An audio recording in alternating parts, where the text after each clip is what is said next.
I'm going to start with synopsis from one of Hanoch Levin's plays. Everyone wants to live, or more precisely, no one wants to die. This is a story of a man, the owner of a remote estate, neither poor nor sick, not even old, who suddenly finds himself condemned by fate to die. But the clerical error in the angel of death's ledger grants him a reprieve. He must find another to die in his place. That's the condition. Who will it be? His beloved wife? His tender children? His elderly parents? Frail but still alive? A patient beyond hope? A soul broken by despair? A person from the farthest corners of the earth? And how might such a substitute be secured? By love? By power? Maybe by gold? The world is swarming with potential stand-ins, and yet as our terrified hero cries out in anguish, "Ah, what a disaster! Everyone wants to live." Chal Tzoraim Tovim, good afternoon, and welcome to Everyone Wants to Live, a celebration of the works and life of Hanoch Levin, marking Stanford's acquisition of the Levin archive. The archive will soon be available online through Stanford Libraries. I think some of it is already available online, and it will we're excited to open this remarkable body of work to readers, scholars, and artists around the world. I'm Vered Shem Tov. I teach Hebrew and comparative literature here at Stanford, and I am also the faculty director of the Taube Center for Jewish Studies. It has been a tremendous privilege over more than 6 years to work with my team here on making Stanford a home for the works and legacy of Hanoch Levin. I will save most of the words of gratitude, and there are really many, to the end. For now, I want to thank everyone who will be on stage tonight. And I'd like to thank everyone that worked behind the scenes. And I want to say, kind of off script, that it's a really exciting moment for me. We've worked on getting to this moment so hard and for so long. And I want to thank all of you for joining us here tonight and for helping us celebrate this moment. So without further ado, let the celebration begin. And Eitan. Maybe one more word, and that is that Ari Folman is not here tonight. He canceled last minute. So we'll start with a panel, then a reception, and then the show. Now, Eitan.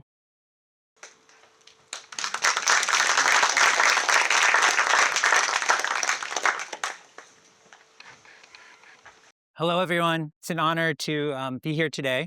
I'd like to introduce myself. My name is Eitan Kensky. I'm the Reinhard Family Curator of Judaica and Hebraica collections at Stanford Libraries. You know, the other night there was a small kind of intimate dinner for some of the people who'd arrived in advance of the program for the participants. And we were asked to share our first encounter with Hanoch Levin, either his work or if you had had the honor to meet him personally, to tell a story about meeting him personally. As an American, a Chicagoan who did not grow up with Levin's plays, my experience began basically when I arrived at Stanford on what was essentially my second day. I came to campus in the summer of 2018, and I met with our faculty and graduate students, and they told me that there was the possibility of bringing the Hanoch Levin archive to campus. They explained his significance to Israeli drama and also to world theater. Their passion was truly inspiring to me. And within a few months, we started to have serious, pointed conversations about bringing the archive to campus and turning the concept into a reality. It took slightly more than 5 years to work out the arrangements. I mean, there was a global pandemic in the meantime that made things a little difficult. But in the meantime, I got to know more about Hanoch, to meet Lilian, to talk to other people who'd known him. And I heard from so many members of the campus community about what this would mean to them.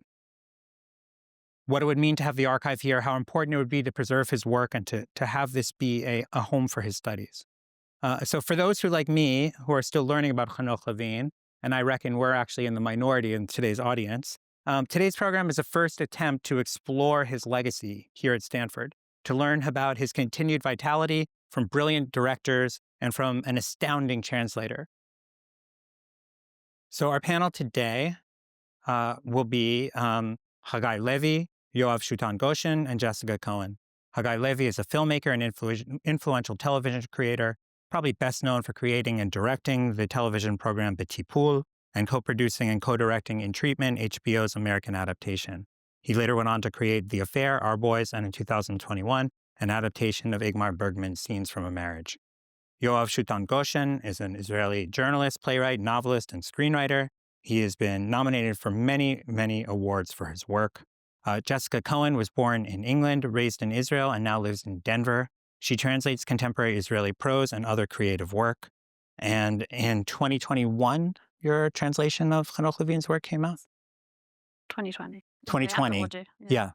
So it's truly an honor to be here with them today. And Hagai, why don't you begin the presentation? Yeah, I'm a very good friend with Lilian. We met a couple of years after Hanoch died, and our kids were in the same class, or it was actually a kindergarten. So, and we became very good friends since. So that was actually my first meeting with Hanoch. We lived very close to each other, so his house was really next to my home. I didn't have a very intimate knowledge with Hanoch's work by the time we came both from the same, I think, from kind of the same background, which is Zionist religious Orthodox families. And while I was still looking for some kind of substitute for the religion I left, I always felt that Hanoch found a way which is godless, totally, kind of nihilistic, with not any comfort, and that was very hard for me. And it took me years to get attached and to accept his. Because it was really devastating, and it was hard for me to live in his world, which is so, for me, was so comfortless in so many ways. But I remember around, that was a couple of years before, but around the same time, I saw in the Israeli television a production of how do you pronounce it? The Child Dream. Yeah, the Child Dreams, and I was shocked. It was a very nice, interesting TV adaptation, but very conservative one. It wasn't like a real adaptation. It would just take in the play and put it in the television in a very nice way. And what I found there was very different than anything I knew about Hanoch Levin. And what I found there, for me, it was such. It was kind of a protest, which well, I knew Hanoch Levin. Everybody knew him as a person who. He had who was protesting against the politics of his time, like Golda Meir and all these people. But this one was totally not a political, well, so to speak, a political play. It was actually a tragedy. But I found the tragedy so political, and that was very also personal to me, because a couple of years earlier, I lost my brother in the war, in the Lebanon war. And I was part of what you can call the grief or the bereaved family of Israeli. And in that world, you have a lot of privilege to be a family of a soldier who has died. Even hierarchy of the way how he died. And here came a person who were protesting so deeply against this ideology, or against this, yeah, you could call it kind of sometimes they call it festival of bereaved. So, so that was a very shocking moment. I think later on I discovered that this play was actually in its first draft was based on the story of the ship of St. Louis. Yeah. And I guess, well, you know, can you tell the story more like accurately, probably more than me? It was 39, I think, yeah? Yeah, 39, the Germans allowed the Jews to leave Germany, about 1,000 people. And these refugees shipped around the world, asking countries to accept them, but no country did accept them, and they went back to Germany and all got slaughtered by the Nazis. Yeah, yeah. And it was supposed to be, in the beginning, a kind of Holocaust play, or based on Holocaust play, but in that neighborhood. And Levin decided at a certain point to take it away from this very specific surrounding and make it totally abstract. And that was also a very important inspiration for me. I just recently, my last work, which is still not on the screen, but I just finished it. It's a story of a woman who wrote a diary in the 40s. Her name is Etty Hillesum. She was a Dutch woman who wrote a diary at the time. I would say very, very far from for everything Hanoch Levin wrote about, because she was very spiritual, and it was a lot about how to find a meaning in your life, whatever. But I wanted to tell this story, and it was clear to me, and that was actually one of my inspirations, that it cannot be it cannot take place on the Holocaust as is, because I think, and he knew that many years ago, that when you create something these days, in this era, about Holocaust, you cannot just tell a Holocaust story. You have to find a way to make it universal. You have to find a way to get some universal ideas and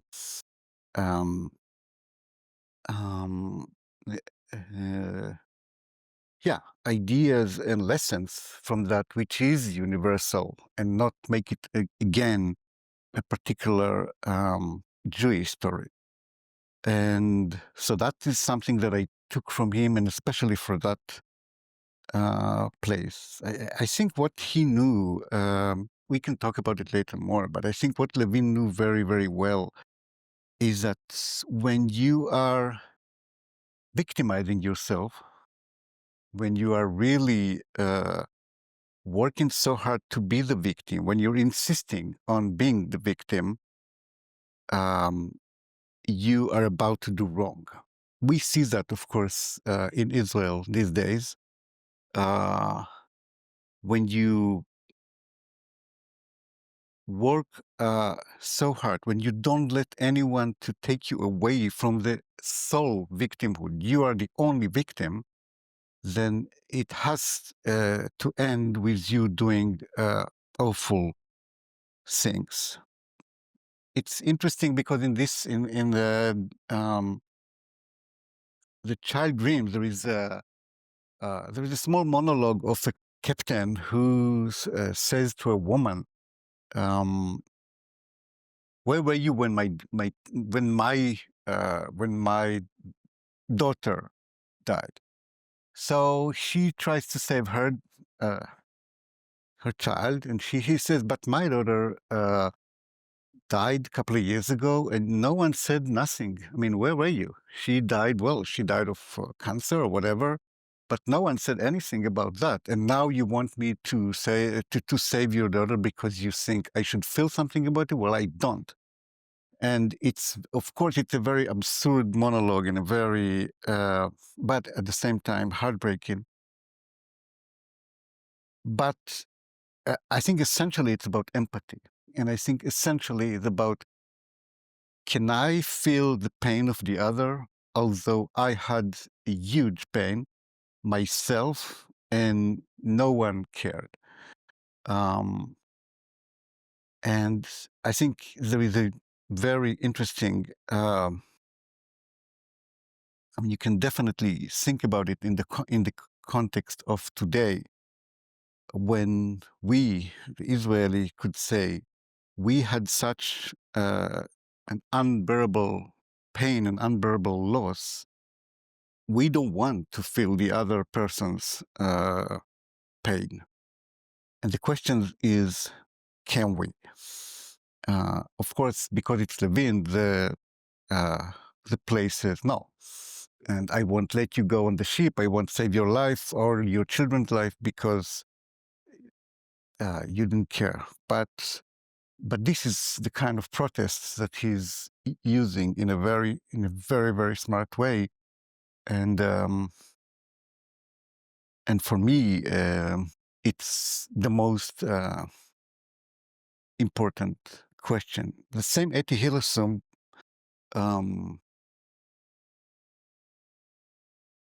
ran kind of a very kind of a campaign. I mean, she was arguing with all of her friends against the hate. She was campaigning against hate. She refused to hate the Nazis. She and there is a point where she talks to one of her friends, and she says to him, that was on the verge of her sent into the camp, and she says, you have to think about it for a second, that right now there are hundreds of thousands of German mothers who are crying about their husbands. German mothers who crying about her husbands who just died in the war, and many, like hundreds of thousands of German children who are crying about their fathers who died in the war. And she asked him, can't you feel anything about these people? Can't you really feel anything about these people? Because I cannot not feel it.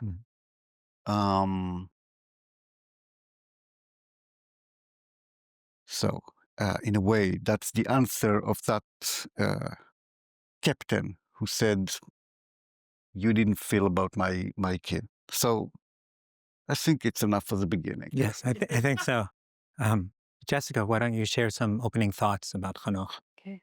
So recently at the gathering that Eitan mentioned at the beginning, I confessed to a room full of people who've dedicated their lives to theater that I'm not a theater person. I want to be, but the truth is I'd usually rather spend my evening with a good book than with a good play. And it's the same for my translation work. I feel very comfortable in prose, fiction, nonfiction, less comfortable with theater. Now, Hanoch is known in Israel as a playwright, in fact, as the playwright by all Israelis, and rightly so. But he did also write a lot of other things. He wrote poetry, he wrote quite a bit of prose, and that's how I first discovered him. I mean, I grew up mostly in Israel, and I knew that he was a playwright. I knew the name. I probably had been taken to see plays with school.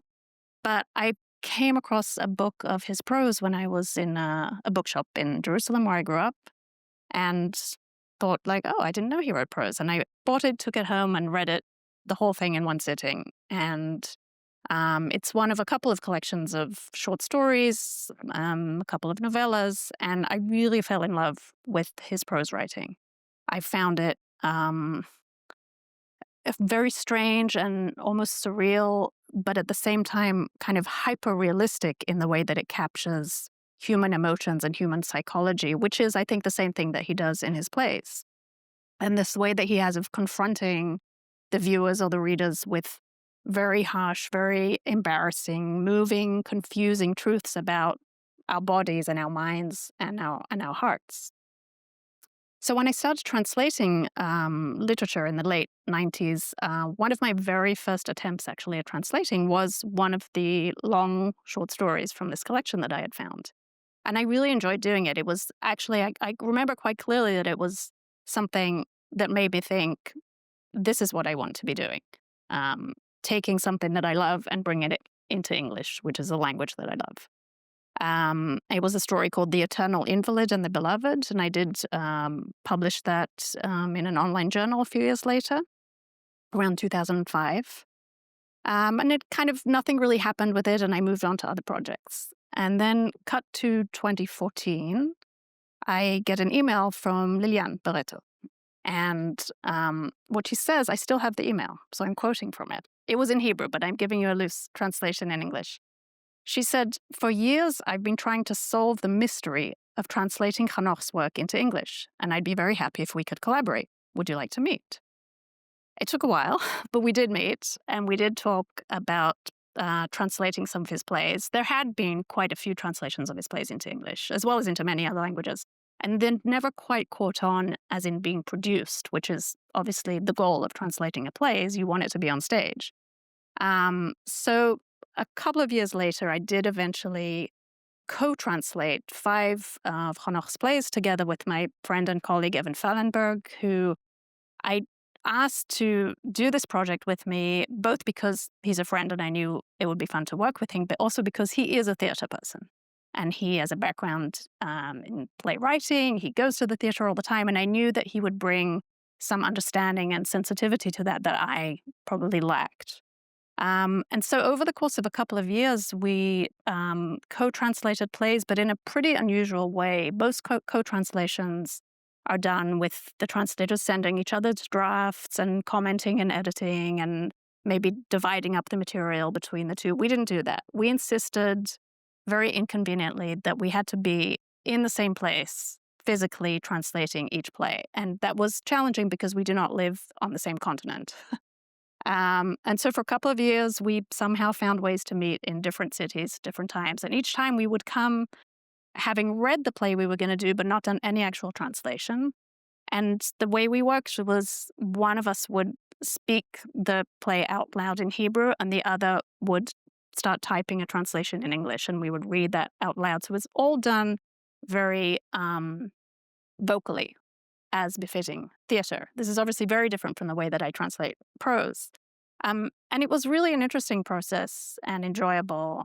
And it gave me a huge appreciation for Hanoch as a playwright, as an artist, and also for theater in general. And for the importance of the way a text, any kind of text, sounds, and not just the words on the page. And I think I carry that understanding into the other things that I translate. And so translation, I think, is always kind of an exercise in futility. It can't be done, and yet we do it. And it necessarily involves a lot of sacrifices and a lot of compromises. And I think that's where this phrase that all translators, including myself, hate, which is lost in translation. So if you ever want to annoy a translator, you can just use that saying. But there is actually a little bit of truth in it because of these losses and sacrifices and things that we can't fit in. But most of these things only the translator is aware of, ideally. But with Hanoch Levin, I think the compromises and the sacrifices that we had to make are particularly pronounced and also very much scrutinized, because everyone in Israel and everyone in the theater world knows his work and has an opinion about it. And everyone has their interpretation and is convinced that it is the right interpretation. And it is. They're all right. And I think there's kind of an interplay between all these interpretations that maybe ends up with some kind of truth. And perhaps that is the source of what Lilian referred to as the mystery of translating Hanoch Levin. And I think what she meant was the mystery of why we keep translating him, but it never quite seems to be the right translation in English, I would say. That I think that's less the case in some other languages where there is something that is easier to carry across. Because all translations are traveling between languages, but also cultures, sometimes times. And some of those journeys are longer and more arduous than others. And that's definitely the case with Hanoch. Because he writes, obviously, in Hebrew. He writes in and from Israel and in a particular time. But it's more than that. There are many other layers in his voice as a writer and as a playwright. A kind of Eastern European shtetl kind of sensibility and humor, influence from European playwrights, and also just his own really idiosyncratic way of seeing the world, I think, and of taking his understanding of the world and putting it into characters and dialogue and words. And it's kind of you know it when you see it voice. It's difficult to describe his voice, but once you know it, you could never read a paragraph he wrote or hear a line of dialogue that he wrote and think it was anyone else, right? It has to be him. And that, in my experience, is the most tricky kind of voice to translate, because you really are having to find an equally unique voice in the translation language, which is a completely different context, right? Nothing about the cultural, linguistic, historic, political environment of English, whether it's in the US or in the UK, is the same as it is in Israel. So it's like, trying to fit a square into a circle. It can't be done without cutting some bits off to make it fit. And I think perhaps that's why I am actually more comfortable translating prose, whether it's fiction or nonfiction, because it's one-dimensional. I don't mean that in the way of, as a negative, I don't mean that it's flat or superficial, because good writing isn't, but it's just the voice. Whereas when you're translating for the theater, there are many, many other layers other than those words on the page. In fact, the page doesn't really matter with theater, right? Because there's all these other aspects that go into a play, the sound, the costume, the sets, the body language, the intonation, everything that the actors bring, and the producers and directors, and all of those things have to work together, which means that, when I translate a novel, I know that those words that I wrote that are on the page, that are bound in between covers, that's the product. That's what readers are getting. My work is done. And that's just not the case with a play. The translation that I create is one stage out of many stages that have to come together for a play to be performed for an audience. The other difference is that there isn't really anywhere to hide when you're translating theater. So in prose or poetry, there are kind of translation tricks or methods to help readers who may not be familiar with concepts from the original language. We kind of have ways to sneak in little explanations and background and context. But it's really hard to do that in dialogue. But usually in a short story or in a novel, you have other places to do that in the narrative. Well, theater is all dialogue. And so there's kind of nowhere to hide behind the characters' words. They have to say what needs to be said. And you can't start explaining things, because then no one would believe that the character says that. And the actors are also doing a kind of translation when they perform those words. And I think that Hanoch was obviously well aware of that, which I guess is why he liked to be very involved in all aspects. So he didn't just write the play and send it off into the world, because he wanted to be sure that actors and producers and everyone else who's involved in the play is translating his words correctly. And so the anthology that we mentioned before, it was an anthology published in the UK, of a 3-volume set of Levin's plays. And it includes the work of the co-translations that I mentioned that I did together with Evan Fallenberg, and there are other translators' works in there as well. And in the program that you have tonight, there are also quite a number of different translators, and there are many, many more that have been published and have been out there in English. And that is quite unusual for one playwright or one writer to have so many different translators. And I think it's another evidence of this mystery that Lilian alluded to, where all of us translators are kind of circling around the work in Hebrew and trying to get at what it really is and what defines Hanoch and what his voice is. And it's really, really difficult to transpose into such a radically different new context. But I do think that perhaps, and this is often the case with works, classic works that are translated and retranslated multiple times, with poetry that is translated many times, is that it's the totality of all these interpretations, which is what a translation is, that give us kind of what the original voice was. And so it's a mystery that I don't think any of us have quite solved in English yet, but I am glad that I had the opportunity to try and to contribute to that. And really, the mystery will be solved when the plays are produced on stage in English and audiences go to see it and they get what he was doing. So I hope that happens. Thank you very much. Yoav? Well, Jessica confessed that she doesn't like theater. And my confession was different. I said to everybody that I hated Hanoch Levin at first. I couldn't accept his material. It was too devastating. It was like as if he was his material are stabbing my guts with a jackknife and then turning it, moving it back and forth. Of course, doesn't give a chance to heal the wound, and I just couldn't bear it. Here's a piece from his play, The Gigolo from Congo. Just for instance, yeah, so you can understand what I'm saying. There's a poem in that play saying like that. Between your right and your left breast, a drop of my sweat crawls to its rest. And I'm so tired and have no desire to live.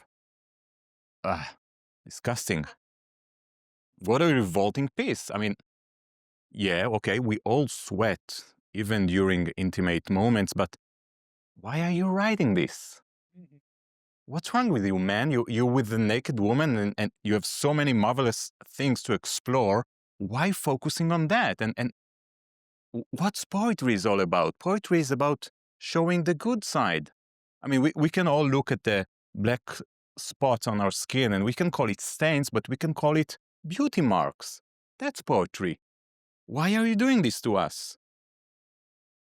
And here's another example. Give me a healthy throat to scream from the pain, a healthy heart to face the heartbreak again, healthy eyes to see how black it has grown, and healthy teeth for something to be thrown. Give us some health to get sick as is due, and one more drop of health for the suffering too. And give us health, and simply and plainly understand that we lived in vain, and in vain we shall end. What a bummer, what a downer. I couldn't stand it, and I kept asking, why are you doing this? Why should I digest that material? What a despair. And his character, even when there is couple, they're not in love. His character is saying that there is no such a thing as love, only you know what, and hugs that maybe give a little relief in cold nights. Is that so? And when it comes to his political plays, like the Child Dreams that Hagai mentioned before, it's even getting worse. That scene that he described, yeah, the mother is begging the captain to help her smuggle the child, and the captain refuses. He says, why should I risk myself? When my daughter died, you and your husband were drinking wine and copulating. Drinking wine and copulating, it's even hard to say it. So, There's no love, only desperation. Everything is dark, no hope, no grace, no mercy. Is that true? And when you encounter this material, you must rebel. You feel outrage, but it's a healthy outrage.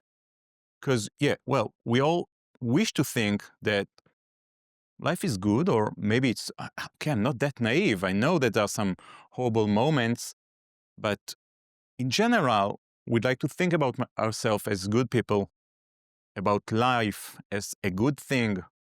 We do believe in love. We do believe in compassion.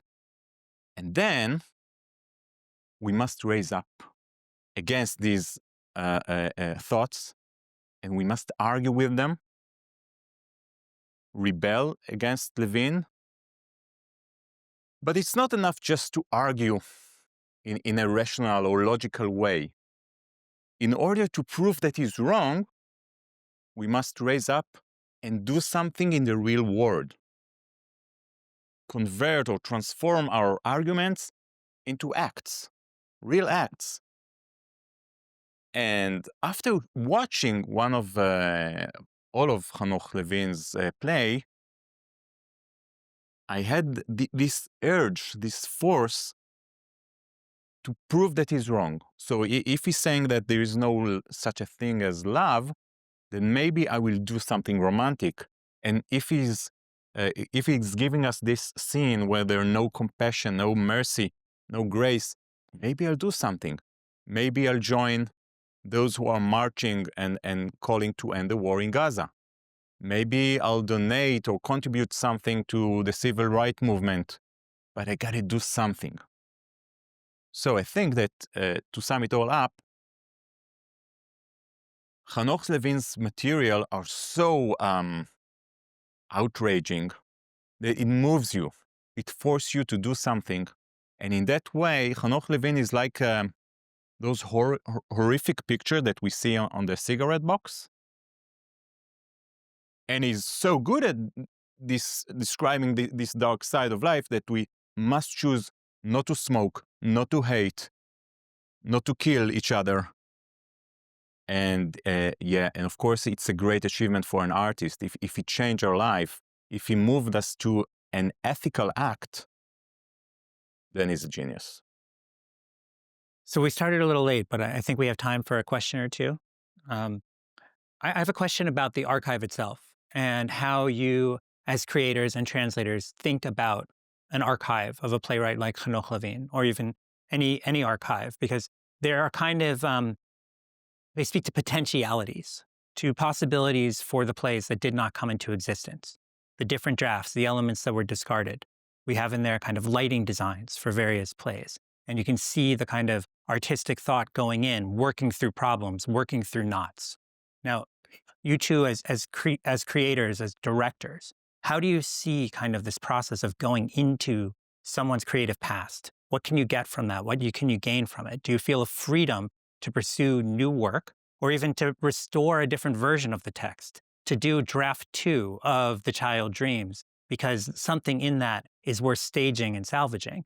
And Jessica, as a translator, something related, that Hanoch Levin's language is so precise, and he worked so carefully to refine every single element. How do you see in the history of his language as it could potentially inform your practice and your own decision-making as part of that? Well, Judge Brandeis from the Supreme Court used to say that a good writing is rewriting. And I'm very curious to see the many versions that each play had. As you said, at Hanoch Levin work it's so precise, so accurate. Every dot, every comma has a meaning. You know why it is there. And for me, it will be very interesting to have a look in the old versions. And I think it's also a lesson for life. I mean, nothing come that easy. And if it came easy, and if in the same draft he did this majestic work, then I even hate him more. Hagai, do you have any thoughts you'd like to share on the archive? I think the example of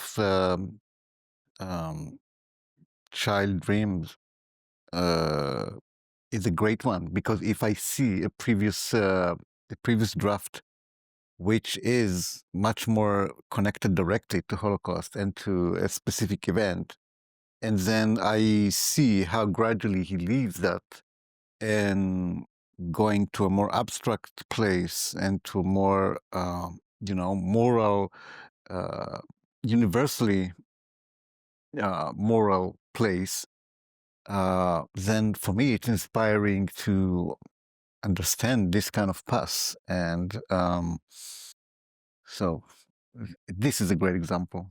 But could you stage the past, or does this somehow feel like a violation? Could you do an early version of the play, or no? Well, I could. I mean, the way I usually approach to a source material is, even if it's, Ingmar Bergman or Hanoch Levin, is I have to get to a place where I disrespect totally the original. I mean, otherwise I cannot work. So for me, it's adapting adapting a previous source material is trying to get some essence from it and then just throw away everything I want and lose completely the respect that I have. At a certain point, I even have to hate it. When I was doing Bergman, I had to get to a point where I thought he's an awful writer, and I have to do it again. Otherwise, why should I do it again? So, yeah. Thank you. And Jessica, the history of language has gone through these drafts. I don't know if I can address something as big as the history of language. That's beyond my pay grade. But I can tell you that as a translator, so I meant, one of the things I mentioned before was that I took on this project of translating several plays, even though I'm not really a theater translator.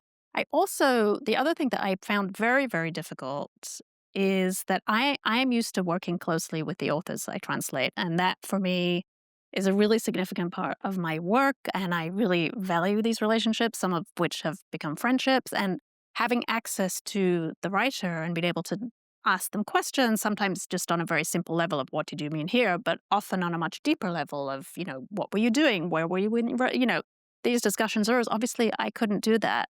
We translated these plays about 15 years after Hanoch's death. And so we had other people who we talked to. We had Lilian, we had a couple of Hanoch's close friends who worked with him a lot and who were with him when he was writing, and we were able to talk to them. But I think that, potentially having access to archives where there might have been drafts and notes could have added, maybe some dimension to that. I mean, we did try to watch productions of plays we translated, because obviously that's a major part. Also, he famously did not really give interviews and didn't talk much about his work. I think his position, as a lot of artists would say, is what I have to say, I've said in the play, So there wasn't much material that we could go to and read, this is what I was trying to do, this is what I wanted to say. It was very much just look at the text, understand the words the way we understand them, and try to make them live in English. So I think archives in that sense are a way to get to some deeper level of what ended up being, the final product, to use a capitalist term. So I'll ask one last question.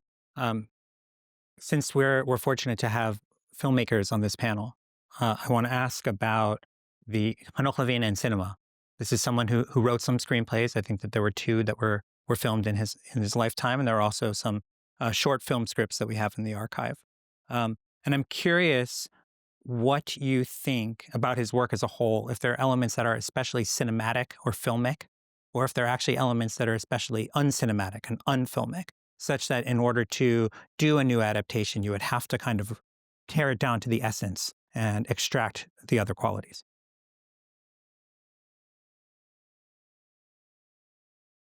Well, I think that, we all heard that from the day that the camera was invented, all of a sudden, the realistic painting was disappeared.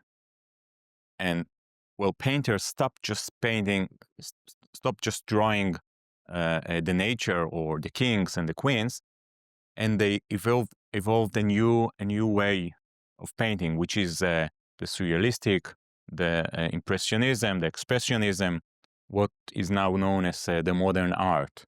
The same happened to the theater. When the camera was invented, the theater should have had to reinvent himself.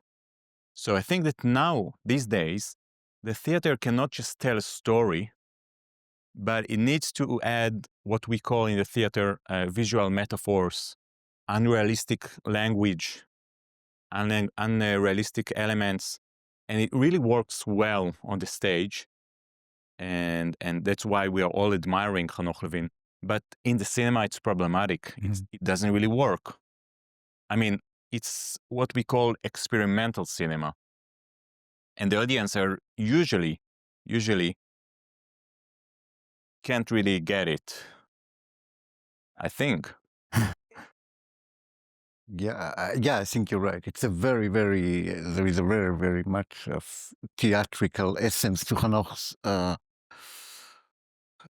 work, to his dialogues, which is hard to convert into cinema, which is really based on some kind of realism, even if it's science fiction.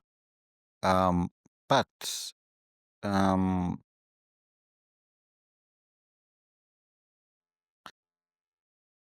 the answer lies in what I said about the essence of. I mean,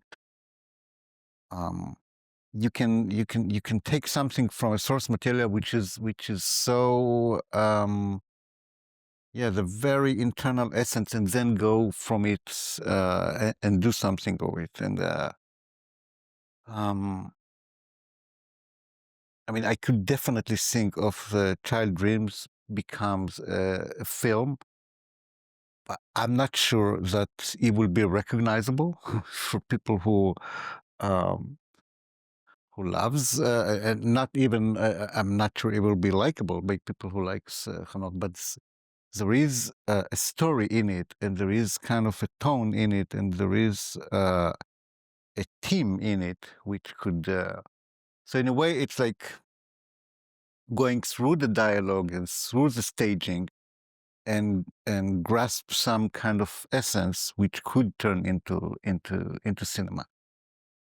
Great. So I want to thank Yoav, Hagai, and Jessica for sharing those thoughts. We'll have a brief pause while we get ready for the performances. So thank you very much.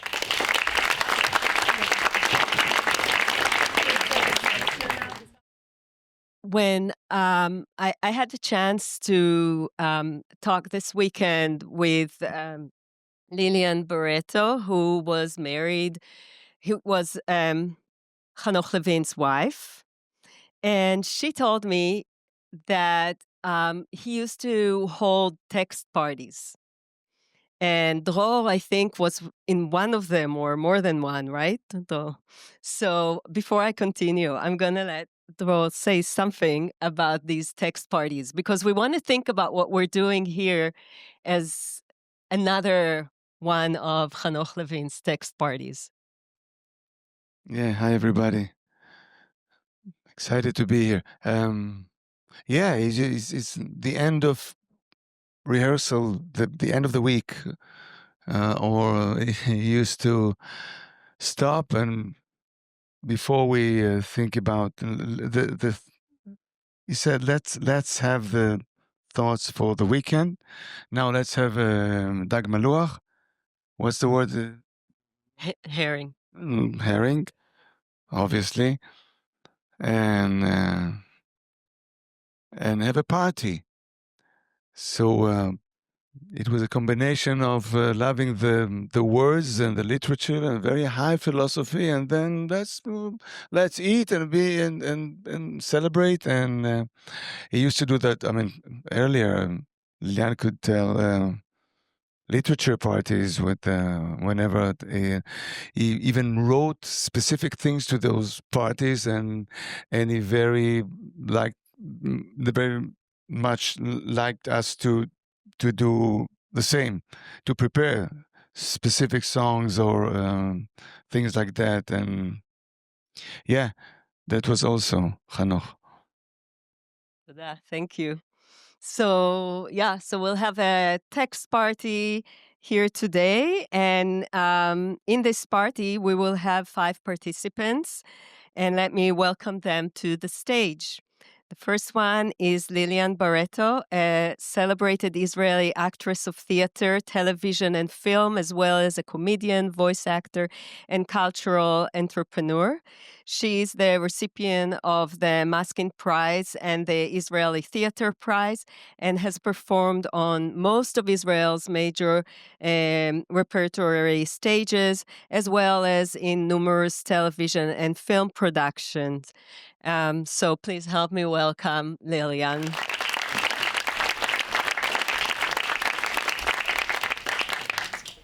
Dror Cohen is one of Israel's leading actors, a comedian, host, writer, and creator. He is the winner of the Israeli Academy of Television Award and multiple Israeli theater prizes for Best Actor, Best Playwright, and Best Production. Among many honors, he received the American Israeli Cultural Foundation Prize and the Kameri Theater Outstanding Actor Award. He was awarded the Israeli Theater Prize for the Best Leading Actor for his performance in A Horse Walks into a Bar, which I hope, maybe I should say, I dream to bring to Stanford one day. And so help me welcome Dror.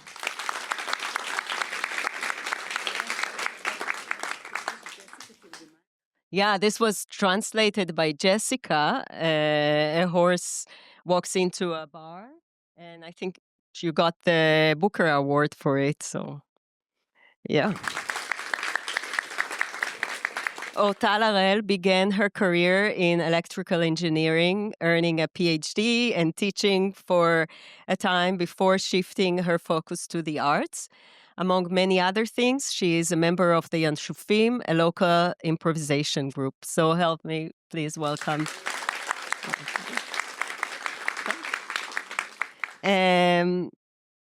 Two other members of the group will also be on stage. Omer Reingold is a professor of computer science at Stanford University.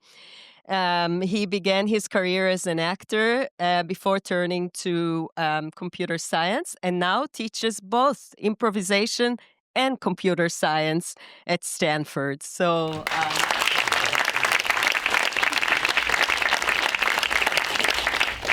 and Avishay, a brilliant professor of computer science, although he's working for the other university, UC Berkeley. And he is an accomplished and talented pianist, in addition to being a professor. So thank you all for being here.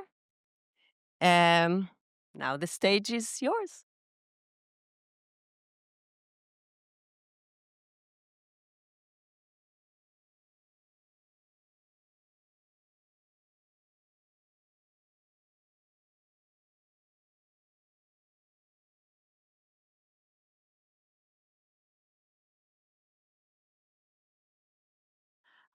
That moment in a theater, when the lights in the room have already dimmed, but the light on the curtain hasn't come on yet.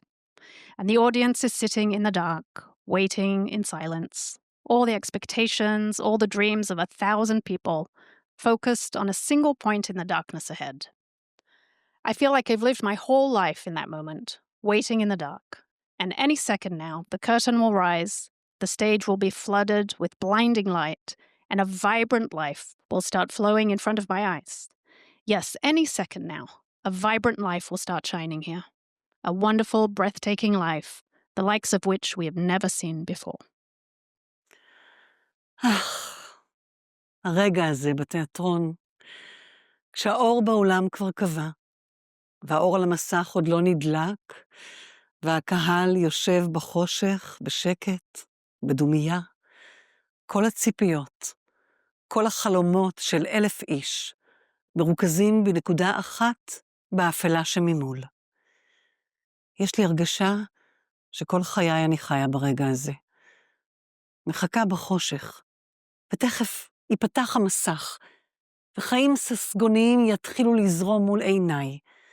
כן, תכף יתחילו לזרוח כאן חיים ססגוניים, חיים מרהיבים, מרהיבי עין, שכדוגמתם עוד לא ראינו מעולם.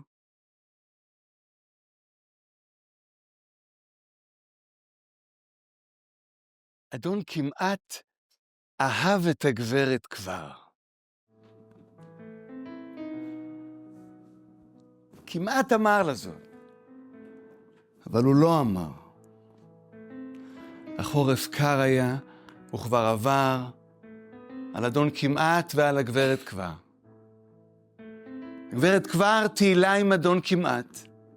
היא אהבה אותו, וכבר נתנה לו יד. הלילה חם היה, ירח שט, על הגברת כבר ועל אדון כמעט. ועוד אביב חלף, וסתיו נוסף נגמר, והאדון כמעט ראה בלב נשבר כמה הפסיד כל השנים שלא אמר את דבר אהבתו לגברת כבר. ועוד שנה חלפה, ועוד שנה אחת. הגברת כבר שכבה על משכבה לבד, חושבת איך כמעט היה, וכבר עבד, לגברת כבר ולאדון כמעט.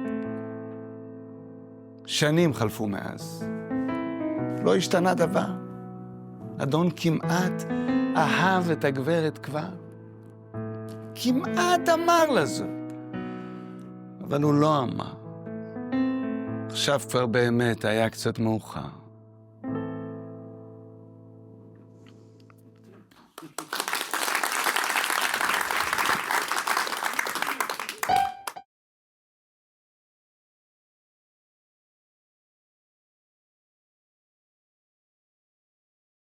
הלו? כן, אני מדבר במקרה עם בבה? בבה מדברת. שלום לך. זהו מקס. מי? מקס? אני לא מכירה שום מקס. מכירה, אבל אולי לא זוכרת.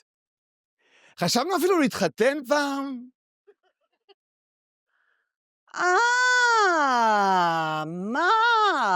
מקס.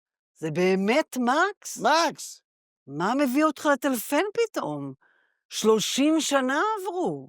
יותר. עברתי בעיר, שאלתי את עצמי אם את עוד מחכה. באמת. 30 שנה? זהו, לא, תיארתי לעצמי. מה חשבת? שהזמן ייעצר?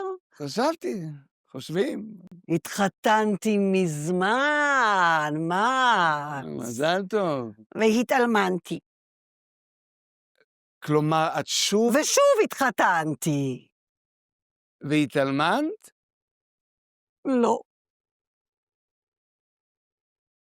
אולי את זוכרת במקרה נרתיק פלסטיק קטן לכסף קטן ששכחתי אצלך אז? לא. אחרי 30 שנה?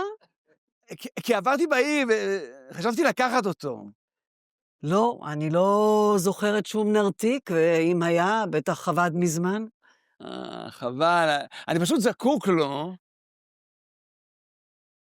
טוב, אז את אומרת שגם התחתנת וגם אין לך את הנרתיק הקטן לכסף קטן. כן, זה בערך המצב. לא, כי עברתי בעיר אז כל טוב לך בבא. ושלום. גם לך?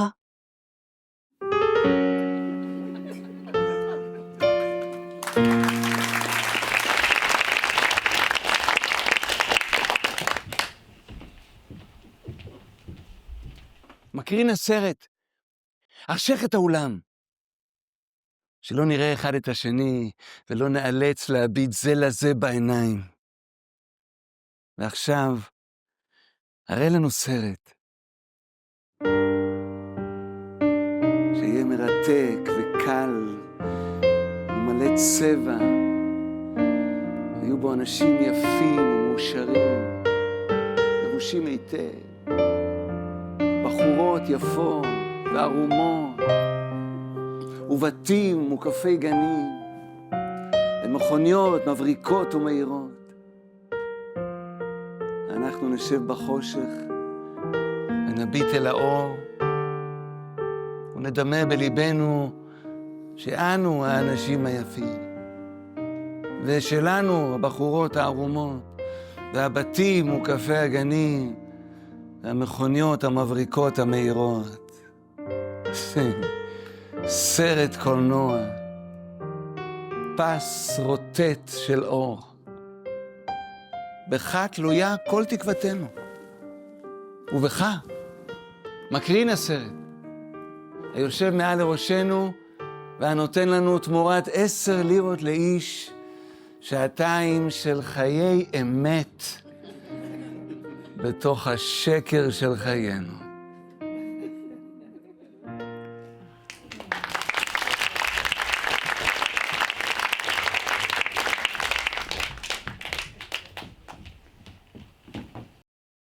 זה חושך או שהתעברתי סוף סוף? הסרט התחיל.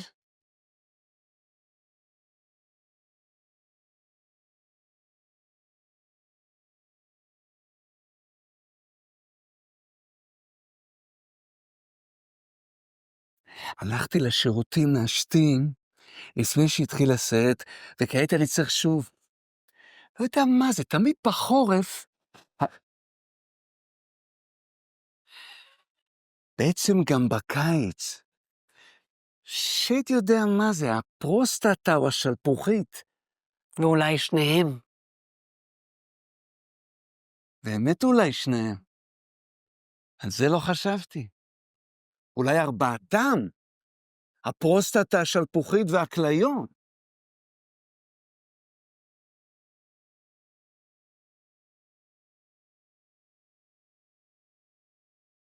תספרי לי אחר כך אם היה משהו מצחיק. סליחה.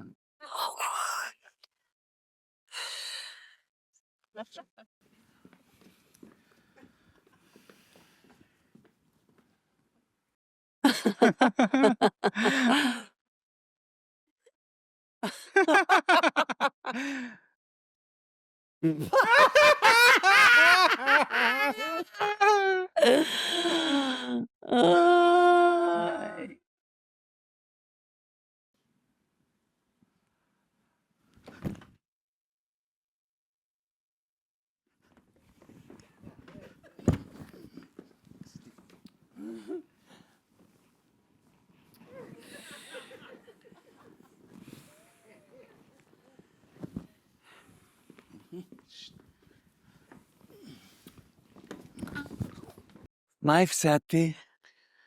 היה קטע נפלא. הגיבור בורח על אופנוע, אחר כך על מכונית, אונייה, פיל, רכבת ואווירון, ומגיע לחתונה בזמן, ממש להתפוצץ. באמת קראתי במאמר בעיתון שזה הקטע הכי טוב בסרט. ודווקא בקטע הזה הייתי צריך להשתין. דווקא בקטע הזה. זה היה באמת קטע מדהים. סתם השתנתי. במקום לראות את הקטע הכי נפלא בסרט, ראיתי את קיר המשתנה ואת השתן שלי ושאריות של אחרים, ומרוב חיפזון, עצרתי לפני שהתרוקן לגמרי וסגרתי את החנות, אבל שלפוחית אי אפשר לרמות. נכון? וככה נאלצתי שוב לפתוח את החנות, שוב לטפטף קצת, שוב לנער, וככה יצא שהפסדתי זמן כפול. מרוב מחשבה על ההפסידים, אני תמיד מפסיד יותר. אתה צודק. ואני רוצה לומר לך עוד משהו בגילוי לב. בזמן שהיית בשירותים, הכרתי כאן מישהו והתאהבנו.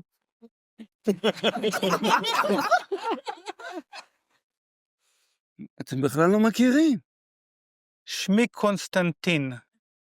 שמו קונסטנטין. ואנחנו רוצים לחיות יחד לקראת חיים משותפים יחד. מה? כל זה קרה בשתי הדקות שהלכתי להשתין? כן. אני אוהבת אותו והוא אותי. יש לנו הרבה מן המשותף.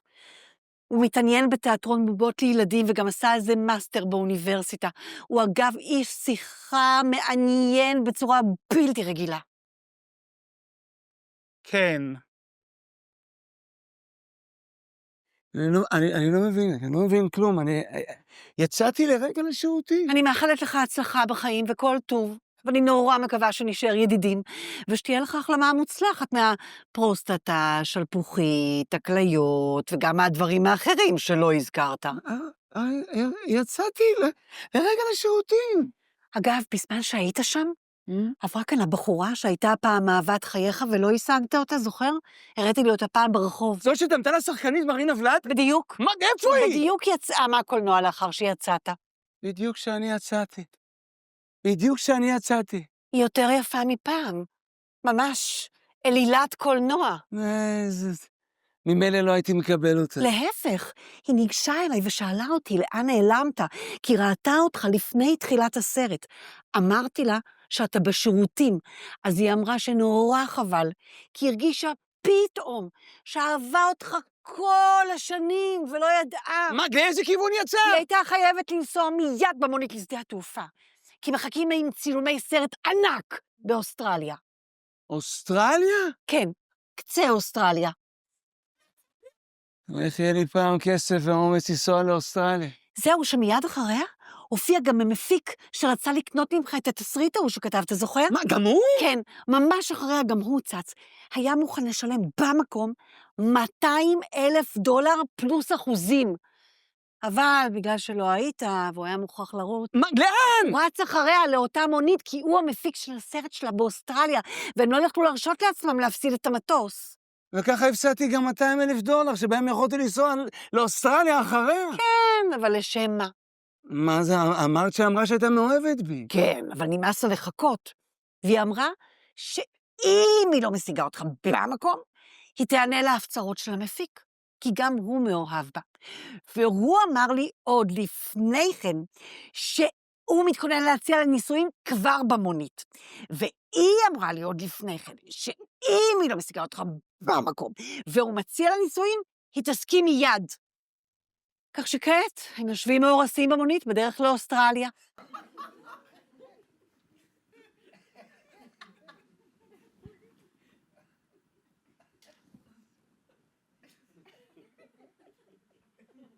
היה עוד מישהו? אף אחד. מהרגע שחזרת, הכל שקט.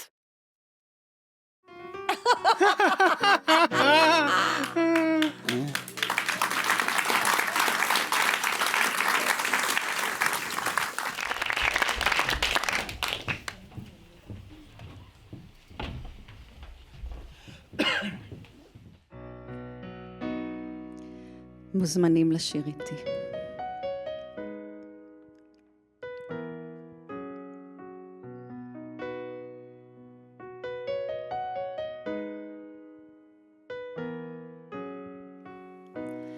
אני חיה לי מיום ליום, מפזרת את ימיי לרוח, אנשים מתחתנים סביבי, גם אני רוצה קצת לנוח, אומרים שהאדמה שלנו מסתובבת סביב צירה,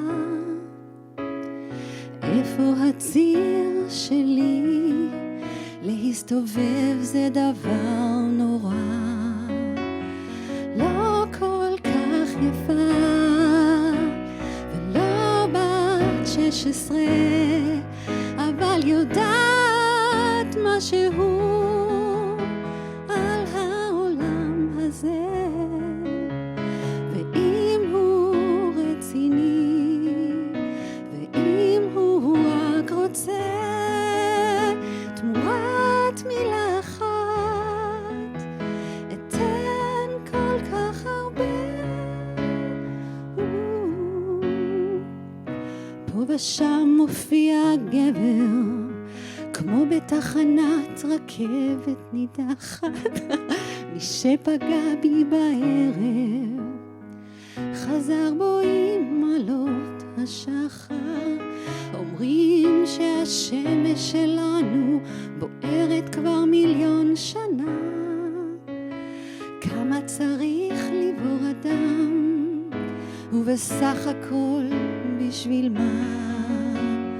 לא כל כך יפה ולא בת 16, אבל יודעת משהו על העולם הזה, ואם הוא רציני, ואם הוא רק רוצה תמורת מילה אחת, אתן כל כך הרבה.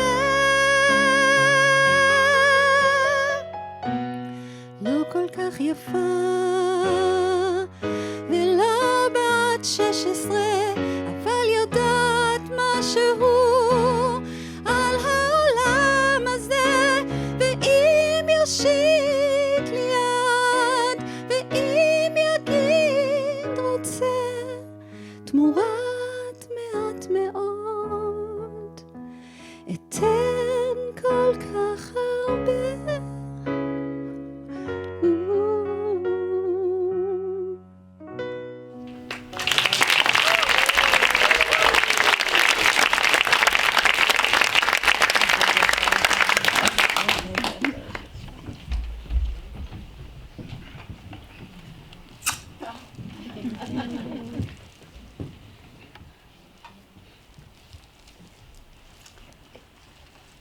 דמו לכם את המוות. דמו לכם לא כלום, ואז דמו עוד פחות. דמו חושך מוחלט, ואז דמו חשוך עוד יותר. דמו את מה שאינכם יכולים לדמות. דמו כל מה שהכרתם. את הגשם, השמש, הלחמניות, הנשים, והוסיפו להם את התואר לא. לא גשם, לא שמש, לא לחמניות, לא נשים. דמו את כל זה ומחקו גם את הדמיון.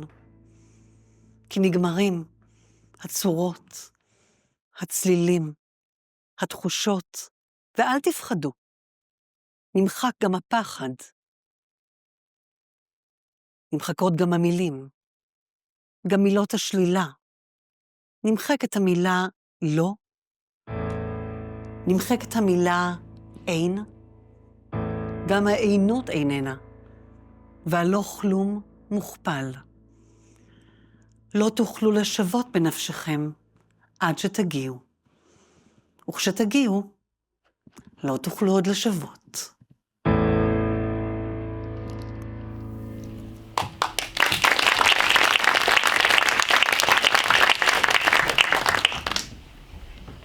ערב יורד על בית הקברות. הערב הראשון שלי. כל האלמנות, הקברנים, החזנים הלכו, הציפורים כבר ישנו, שקט. דומיה. שורות שורות אנחנו שוכבים, כמו ילדים בקייטנה, מיטה ליד מיטה, מתלחשים בחושך לאחר כיבוי אורות. מה נשמע בחוץ? שואלים הוותיקים. כמה היום הדולר? אני מספר להם כמה הדולר. ואיך חיי עולם הבא, אני שואל? אין. מגחכים הוותיקים בפה מלא עפר, אין חיי עולם הבא. ועצי הפרי והדשאים, אני שואל, הלוויתן, הסעודות, מקהלות הכרובים, אין. מגחכים הוותיקים בפה מלא עפר, אין סעודות, אין דשאים, אין כרובים. ותחיית המתים, אני שואל, יש כבר תאריך? אין תאריך, מגחכים הוותיקים, בפה מלא עפר, הכל שמועות. שוכבים ומחכים. פשוט, שוכבים. חבר'ה מתים, אני קורא בקול, אל תסריחו לי פה מתוגה. זוכרים איך לא פעם חלמנו שאנחנו מתים, ולפתע ממש ברגע האחרון התעוררנו שטופי זיעה, איש במיטתו, רואים שהיה זה רק חלום? גם הפעם נתעורר, אוי חבר'ה, גם הפעם, וגם אם זה חלום ארוך הפעם. כן, מגחכים הוותיקים בפה מלא עפר, כן, רק שהפעם החלום ארוך, ארוך, ארוך, ויבש לנו. יבש, ממש מתפוררים, כל כך יבש. איי, חבר'ה מתים, אני קורא בקול, אל תסריחו לי פה מתוגה, כאן שמואל בא עם שק מלא קנדונים אל הקבר. אם לחלום חלום ארוך, שיהיה חלום רטוב. אוי, חבר'ה, בטקסס קבורות נשים, ליד שדות תירס, ובריכות שחייה, ווילות, קבורות בארונות של כסף, זוהי טקסס, חבר'ה, ואיזה ישבנים ששם תקועים באדמה. היי, אתם רואים מה שאני רואה? מה אתה רואה? שואלים הוותיקים, אצלנו חושך. מעבר לחושך אני אומר, אתם רואים? טקסס, אמצע טקסס, בית קברות, נפלא, רחב, מלא עצים ופרחים, ומצבות נהדרות משיש. מה מצבות? וילות. ובאמצע, מתחת למצבה הכי גדולה והכי יפה, בתוך האדמה, איזה אדמת שינה, שוכבת בארון זהב בחורה, ושמה ברברה. היא הייתה בחורה טקססית, ספורטיבית, נהדרת, איזה ישבן נפלא, גדול, מלא, נפרס מעליך כמו שמיים. עכשיו היא כאן למטה, שוכבת על הגב ומחכה לנו. ביי ביי. היי ברברה. I'm Shmuel. A grave has corners, but not love. Love has no corners.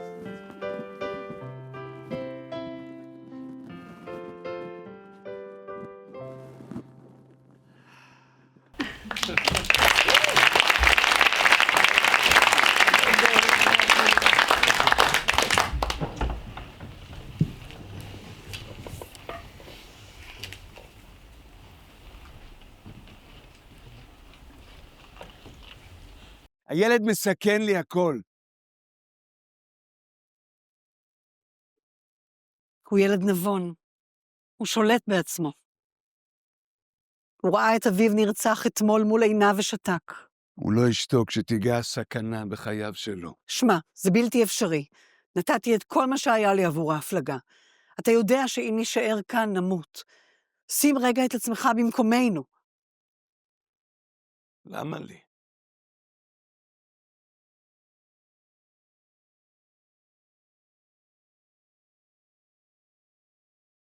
אני לא אתם.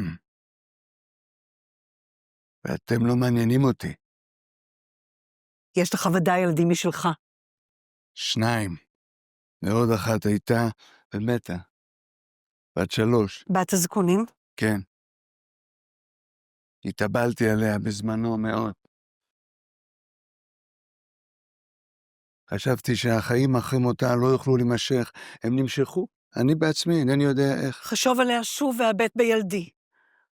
אני לא יכול לחשוב על ילדתי המתה לפי הזמנה, שלמישהו אחר נוח.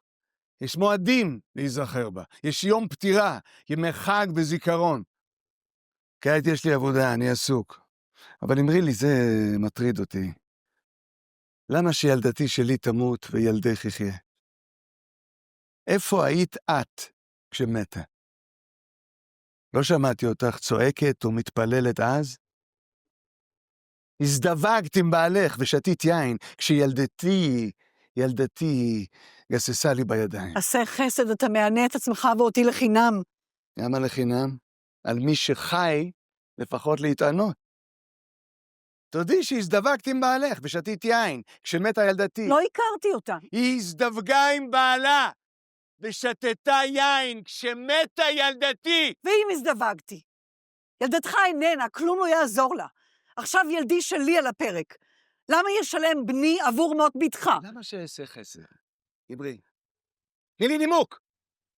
נימוק! יש לי ילד ואני רוצה שיחיה. אומר לך בכנות, אהבתי את ילדתי, אבל אני לא אוהב את הילד שלך. פשוט כך. לו הייתה ילדתך בחיים, לא היית מבין את כאבי. וכיוון שמתה ילדתך, אתה רוצה בכאבי. כך או כך, אתה לא תעזור. לא אעזור. הזדווקת שמתה ילדתי. סלח לי. לא אסלח. בת 3.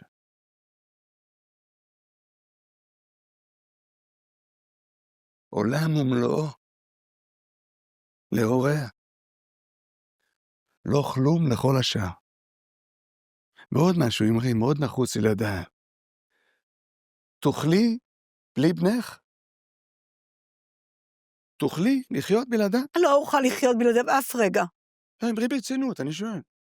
מציק לי מאוד. תוכלי בלעדיו? תוכלי לחיות בלי... לא אוכל לחיות בלי בני. הרי תוכלי. והרי תחיי, גם אם ימות. והרי תנשמי ותאכלי ותתרחצי ותפרישי הפרשות. תחיי בלי בנך. תחיי. וזה כל העניין. זה מה שמשפיל כל כך. שאנו יכולים להמשיך לחיות בלי היקר לנו מכל.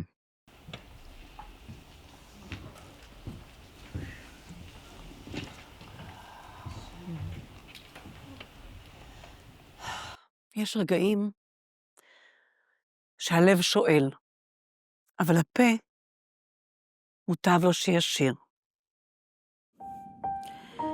היי ילד.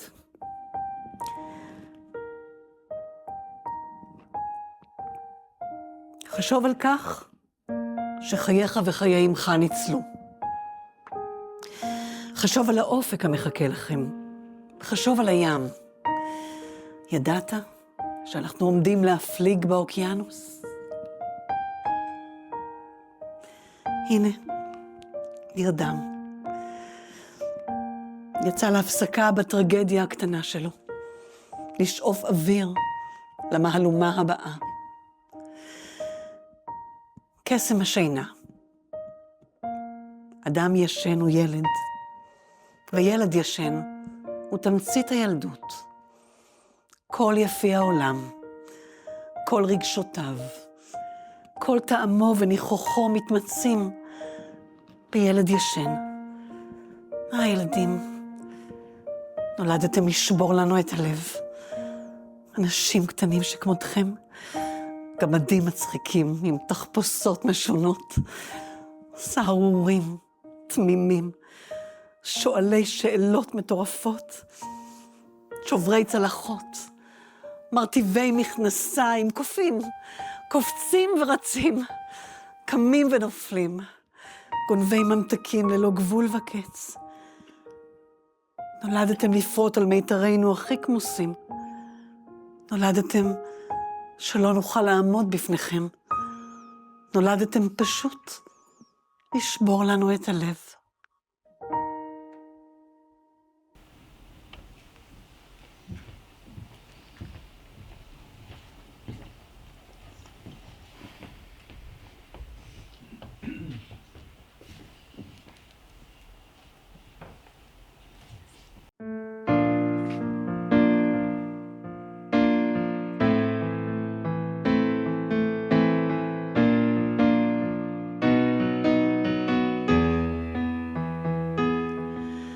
לאן הלך ילדי, ילדי הטוב לאן?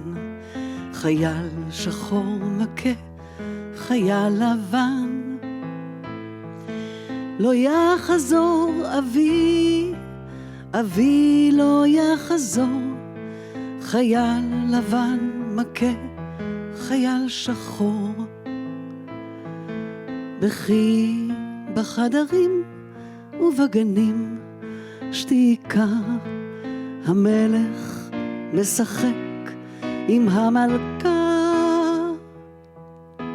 ילדי שוב לא יקום, לעולמים ישן. חייל שחור מכה חייל לבן, אבי בחשיכה ולא יראה עוד אור. חייל לבן מכה חייל שחור, וכי בחדרים ובגנים שתיקה. המלך משחק עם המלכה. ילדי שבחיקי עכשיו הוא בענן, חייל שחור מכה חייל לבן. אבי בחום ליבו, עכשיו ליבו בקור. חייל לבן מכה חייל שחור, בכי בחדרים ובגנים שתיקה. המלך משחק עם המלכה. לאן הלך ילדי, ילדי הטוב, לאן? נפלו חייל שחור, חייל לבן. לא יחזור אבי, אבי לא יחזור.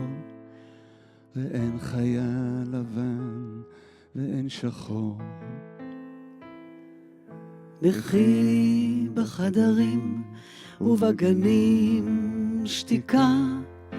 על לוח ריק רק מלך ומלכה.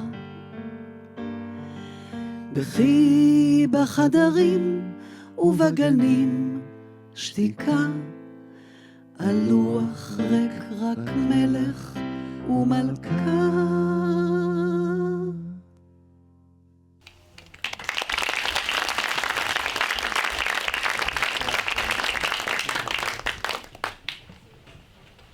טיפה אחורה? יואב, טיפה אחורה? המתכון הקלאסי לעצמאות. קח אנשים ושלח אותם למות. אחר כך עשה טקסים, תפור דגלים, חתום על מגילה ארוכה עם הרבה מילים, הרגש שהגב נעשה זקוף, גם אם הגיבלים ממשיכים עם גב כפוף. המתכון הקלאסי לעצמאות, קח אנשים, שלח אותם למות. אחר כך פתח משרדים, אכול אבטיחים, עשה אהבה, נטוף זיעה, חוש בפה, תחושה קלה של אכזבה, גלה לפתע לצדך עוד עם קטן, מדוכא ועלוב. תן לזמזומו להטריד אותך כזמזום הזבוב. המתכון הקלאסי לעצמאות, קח אנשים, ושלח אותם למות. אחר כך מאח את העם שלצדך, דקה אותו עד עפר. הוא רוצה מה שאתה רצית. אל תיתן לו דבר. הוא מכוון אקדח, ענה בתותח. הוא מאיים, אתה רוצח.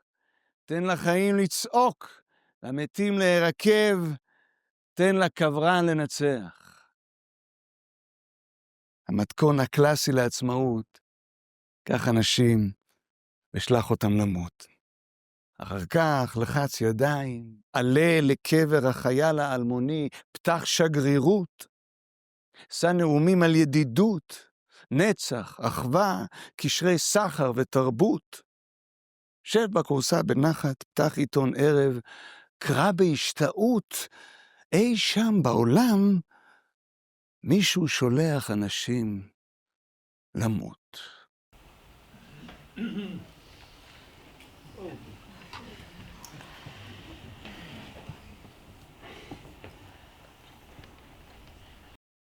עד שפוגשים גבר, ונכנסים לדירה, ומרעתים אותה, ומתחתנים, ועד שמתחולל ההיריון, ותוכניות נרקמות, לנסוע לקניות באירופה. ועכשיו שוב, הכל מחדש, אין לי כוח, אין לי. באמצע החיים המייגעים, באה אל ביתי המדינה, הושיטה יד גסה, ולקחה את בעלי, כבר מתחת לחופה ראיתי. אני לא הכלה היחידה לבעלי. מצידו השני, נועצת בזרועו את ציפורניה, עמדה גם המדינה. וכשהלכנו, היא הלכה איתנו. היא ליוותה אותנו בימים ובלילות. היא נכנסה איתנו למיטה, ישבה איתנו אל שולחן האוכל, מכל מקום היא באה לקראתנו. חלחלה מן השמיים והארץ, דרך הרדיו, העיתון והקולנוע, הסתננה בעד צינורות המים, סדקי הקירות וחרכי התריסים. היא הסתירה לנו את השמש ואת הכוכבים.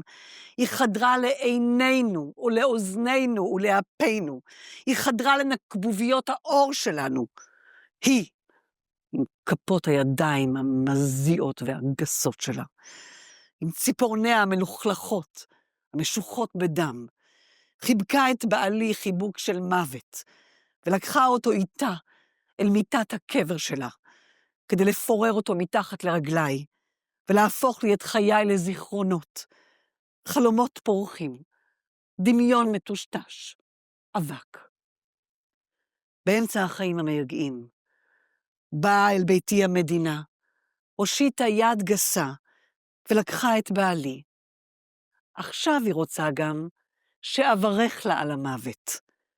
ברוך הבא מוות, ברוך הבא קבר, ברוך הבא ארון, דם ובשר שרוף ופצעים. ברוכים הבאים.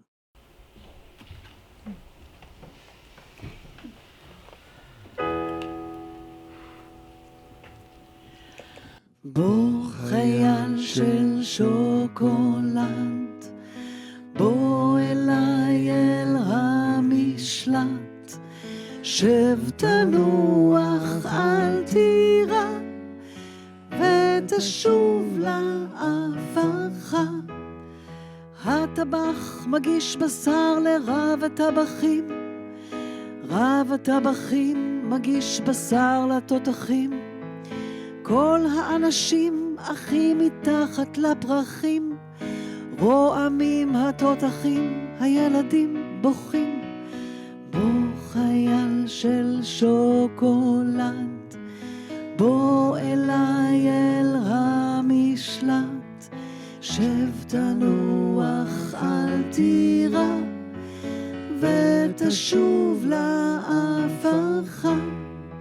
אחינו איש אמיץ היה, על משמרתו נפל, חדרי ליבו פתוחים עכשיו לעשב ולטל. היה לו לאחינו דם, אבל אדם אזל, לא ישיבנו עוד אפילו צו הגנרל. בוא חייל של שוקולד, בוא אליי אל המשלט, שב תנוח אל תירא, ותשוב לעברך. שמאל ימין ימין ושמאל, הגדוד הולך ושר, החיים מסובלים, המוות הוא קצר. כל הגדוד הולך אחר אורפו של הרס"ר, הרס"ר הולך גם הוא בדרך כל בשר. בוא חייל של שוקולד, בוא אליי אל המשלט, שב תנוח אל תירא, ותשוב לעברך. בוא חייל של שוקולד, בוא אליי אל המשלט, שב תנוח אל תירא, ותשוב לעברך.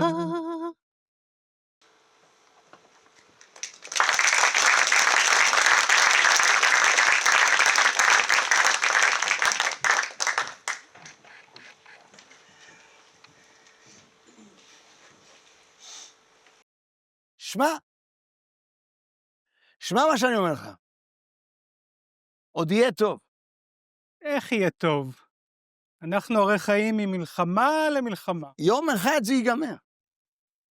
אתה תלך לישון לילה אחד, ובבוקר תקום, יש שלום.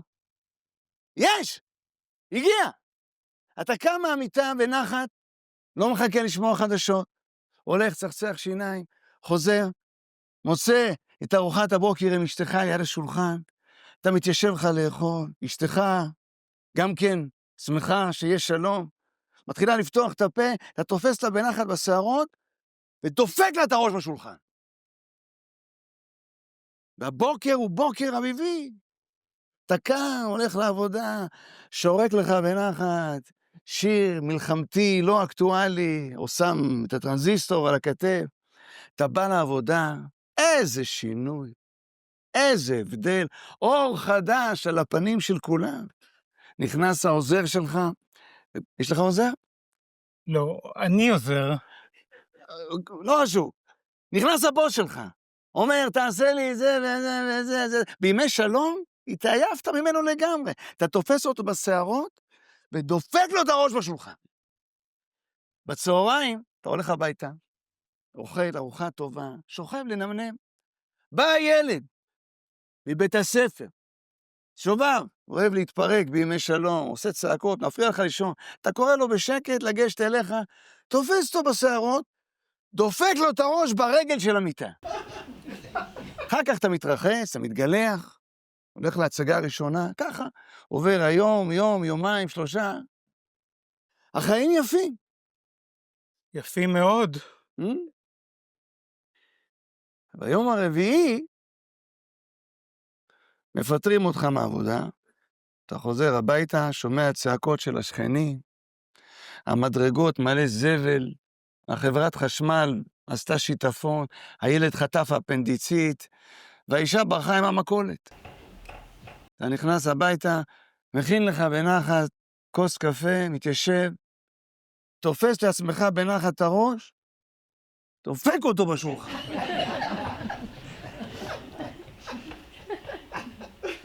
אז ככה נראה השלום? וזאת רק ההתחלה.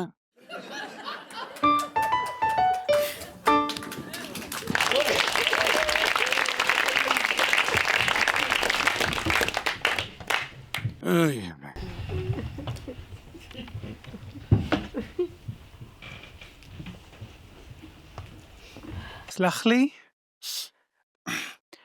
סלח לי, אדוני הקוסם. אדוני הקוסם, אולי אתה מוכן לסלוח? אתה לא רואה שאני עסוק? סליחה.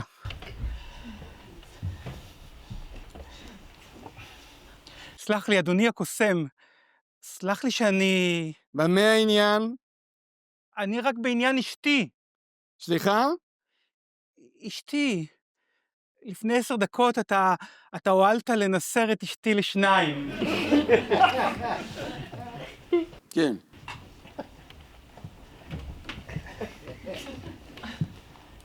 אדוני מחכה למשהו? לא, אבל אשתי. כן? אתה נסרת אותה. כן, אמרת. נו, והיא עוד מנוסרת. כן. ומה העניין? רציתי רק לשאול. אני לא מתיימר להבין בקסמים, אבל מתי אתה מדביק אותה בחזרה? סליחה? אני מתכוון, מתי אתה מדביק את שני החלקים של אשתי? אני לא מדביק שום דבר, אדוני, כאן לא נגריה. סליחה. בבקשה. אבל... כן. אשתי, היא מחולקת לשניים, ואדוני צריך לחבר, כפי שהייתה קודם. אתה זוכר, לא? לפני 10 דקות היא התנדבה שתנסר אותה, ואתה ניסרת אותה, ועכשיו אנחנו מחכים שתראה את הקונץ. קונץ? אצלי אין שום קונצים, אדוני, אני קוסם. טוב, ואשתי? מה הייתה? היא מנוסרת! היא לא יכולה לחיות ככה כשהיא מנוסרת לשניים. למה אתה לא לוקח אותה למגן דוד אדום? לפי התיאור שלך אני מבין שהיא זקוקה לטיפול רפואי. מה סתם? אבל הקונץ! הקונץ! אתה שוב מתחיל עם הקונץ. אני מנסה בנימוס ואתה גומלים לי בנודניק. אתה תדביק את אשתי, תכף ומיד. ראשית כל אל תצעק עליי. מפני שאם תרגיז אותי אני יכול להפוך אותך לשפן. שנית, ביחס לאשתך, היא באמת מנוסרת לשניים, היא כנראה מתה, אין פה שום חוכמות. מתה? היא מנוסרת לשניים, לא? אבל אתה כוסר! מה זה שייך? לנסר את אשתי לשניים גם אני יכול! אין צורך, אני כבר ניסרתי.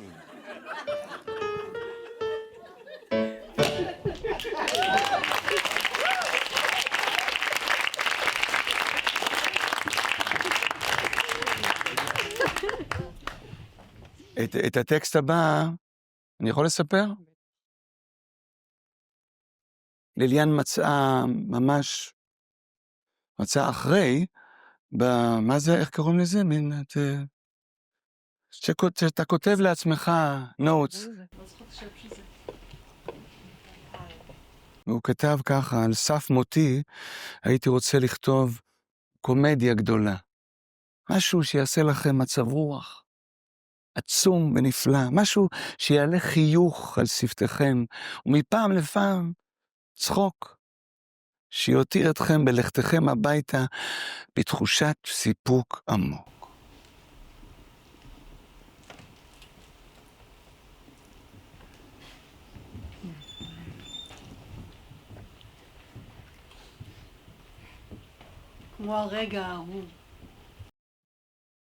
כמו הרגע ההוא אז בקומדיה. לפני 20 שנה, כשהאור באולם כבר קבע, והאור על המסך עוד לא נדלק, והקהל ישב בחושך, בשקט, בדומייה, כל הציפיות, כל החלומות של 1,000 איש מרוכזים בנקודה אחת באפלה שם ממול. ואז נפתח מסך ישן בחריקה, אור צהבהב קלוש עלה על הבמה, ו3 אנשים מסכנים עמדו על הקרשים למעלה, עם קרטון וסמרטוטים, ותחנו לנו שמשך 2 שעתיים ארוכות את החיים שלנו, כאילו יש שם משהו שאנחנו לא יודעים.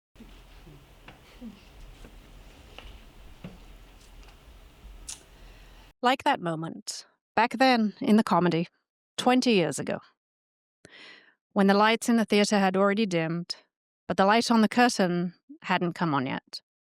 And we sat in the dark, waiting in silence, all our expectations, all our dreams, focused on a single point in the darkness ahead. And then an old curtain creaked open, a feeble yellowish light rose across the stage, and 3 miserable people stood up there on the floorboards with some cardboard and rags and droned on about our lives for 2 long hours, as though there were anything there we didn't already know.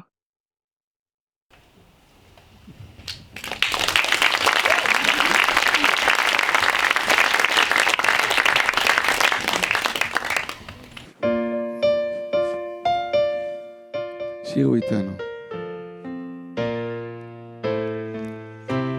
העץ הוא גבוה, העץ הוא ירוק, הים הוא מלוח, הים הוא עמוק. אם הים הוא עמוק, מה אכפת לו לעץ? מה אכפת לו לים שהעץ הוא ירוק?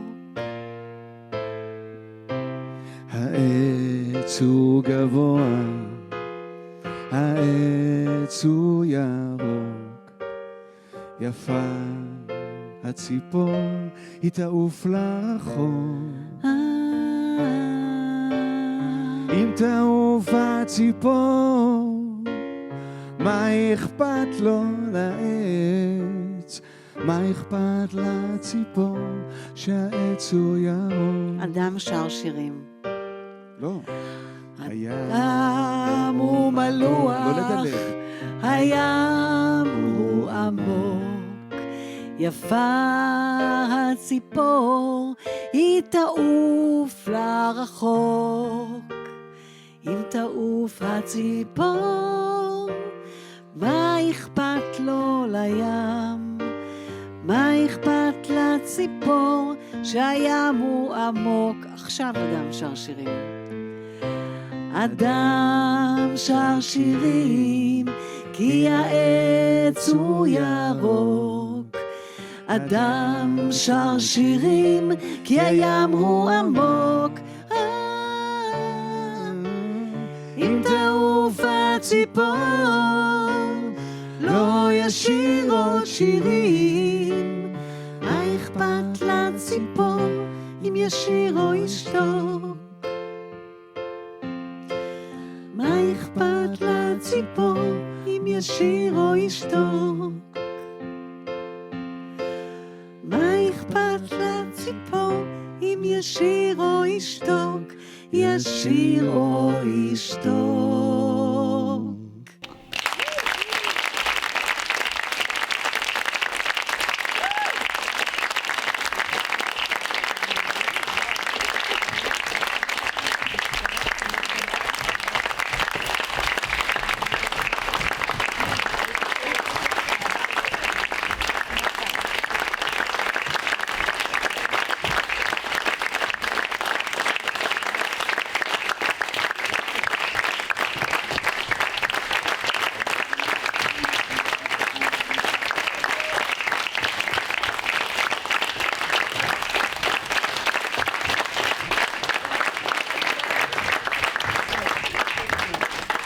עוד אל תלכו. ורד, איפה את? את פה? אוקיי.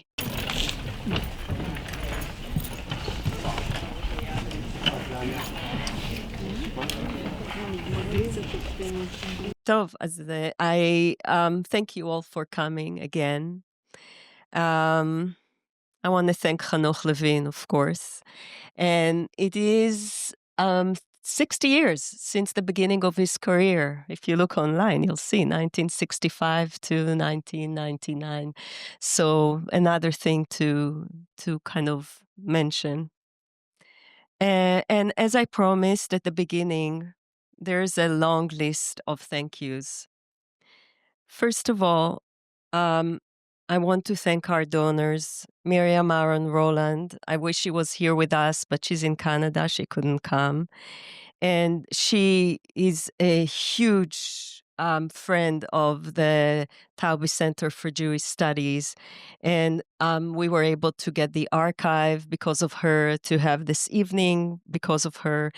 And this evening is also supported by the Gerstel Endowed Conference Fund. So first of all, thank you to those that made it possible financially. And it takes vision to decide, in addition to all the other things that these people are supporting, to support also things like that. Then I want to thank Lilian. We're all here because of Hanoch Levin, but we are also all here because of Lilian, because she's one of the most amazing human beings I ever met. And I think that it was quite incredible to see that when I called somebody, I called Hagai Levi, I called Ari, I called, people, and I said, well, Lilian said yes. And that's it. And it says something about a human being that, nobody would say no to. And thank you. Thank you for this entire 6 years. It took a long time because Lilian wanted to make sure that everything is being done in the right way. And we really appreciate it. Thank you so much.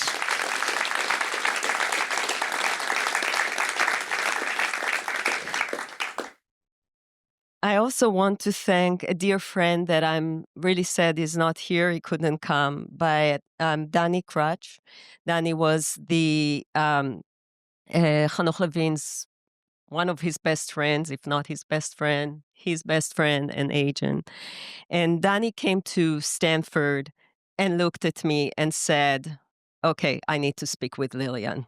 So that was the beginning of the whole process of bringing Hanoch Levin's archive and legacy to here. And really, I think one of the incredible things today is, he's here, but he's going to be everywhere. The work is going to be available to everyone. I want to thank my dear colleague and friend Eitan. You met him here before, who really did most of the work with skills, with professionalism, grace, and so much kindness. Thank you, Eitan. Actually, could you please help me thank Eitan at this moment?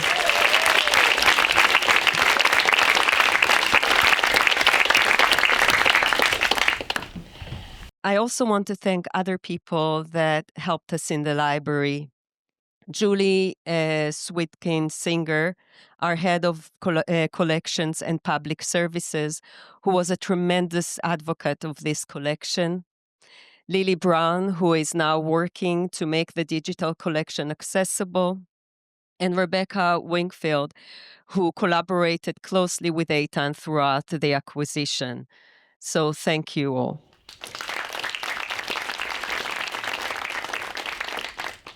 To Professor Charlotte von Robert and to Tamar Sofer-Geri for helping secure the funding, and to Amir Eshel, Gilad Shiram, Maya Arad, Raviel Netz, and others for helping convey the importance of the archive to the university.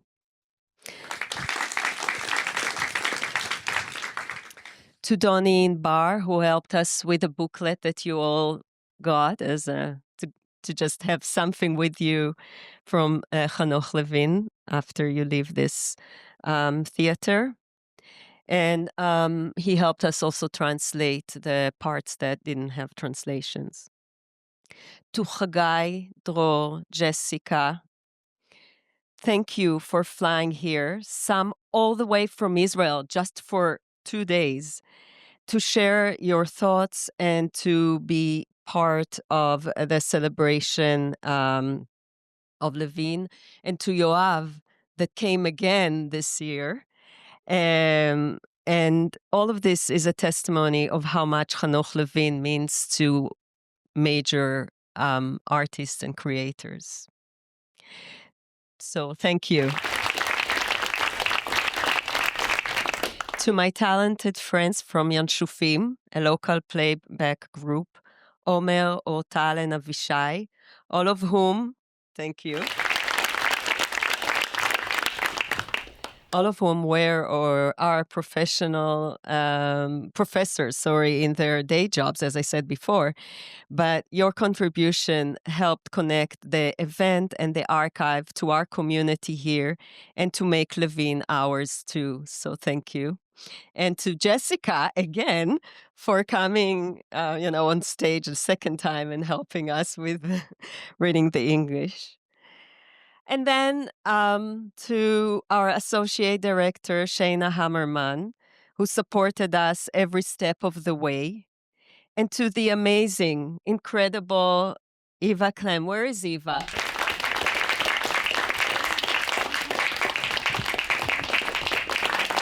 No, it's center stage, Eva. She's always behind the scene. I'm going to bring her to the center.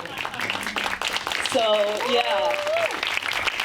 So Eva really worked with me, I don't know, like 12, 13, 14 hours in the last few days. Yeah, so thank you for coordinating all the little details. Thank you so much.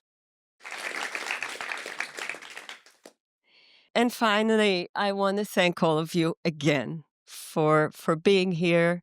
And I hope you'll be here for our next events. We have a long list of events for the year.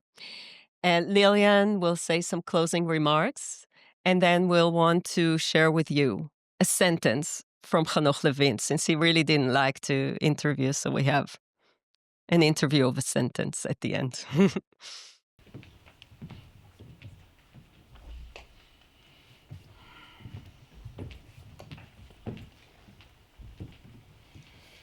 Shalom. Good evening. Thank you for being here with us and sharing this moment. Years ago, I met a theater producer in China who wanted to present Hanoch Levin's work there.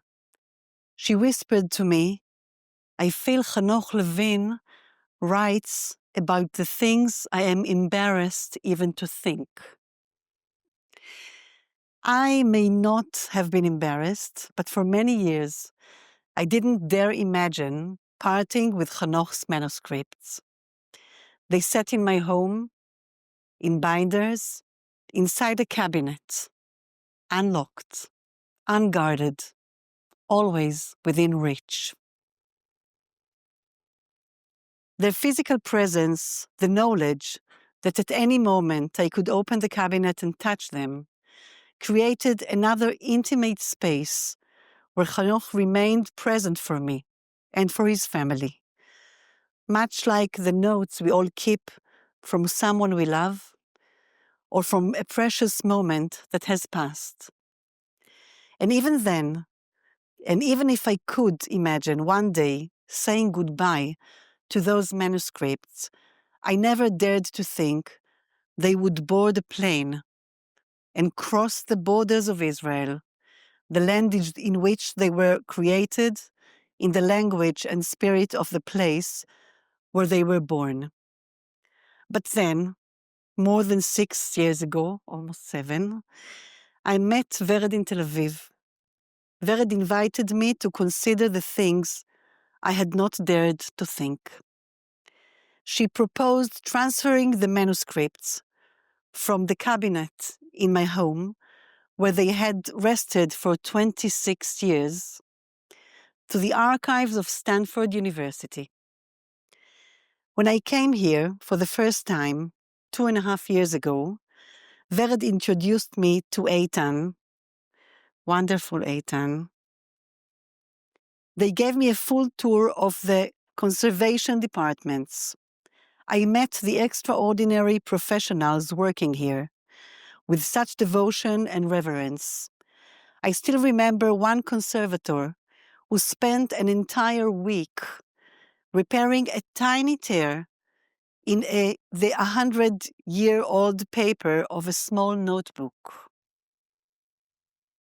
Everywhere I turned, I saw the most knowledgeable, patient, passionate, and dedicated experts one could imagine. It was clear to me that the team at Stanford Archives have the unique skills and dedication to repair the injuries of time and to honor art and artists. I came back to Israel and told Hanoch's 4 sons, we have found a home. But for us, the mission was not yet complete. Our goal was not only to find a home. It was just as important to ensure that the door of that home would remain forever open to anyone, anywhere in the world, at any time. Access to the materials was for us an essential condition. We could not place these manuscripts in boxes only to be seen by a chosen few. Stanford generously agreed to postpone the actual transfer of materials. Guided by the experts here, we began at my home in Tel Aviv the painstaking work of scanning all the materials. We opened binders, removed rusty clips, separated yellowed pages, and digitized every draft with the utmost care. The process took almost 2 years.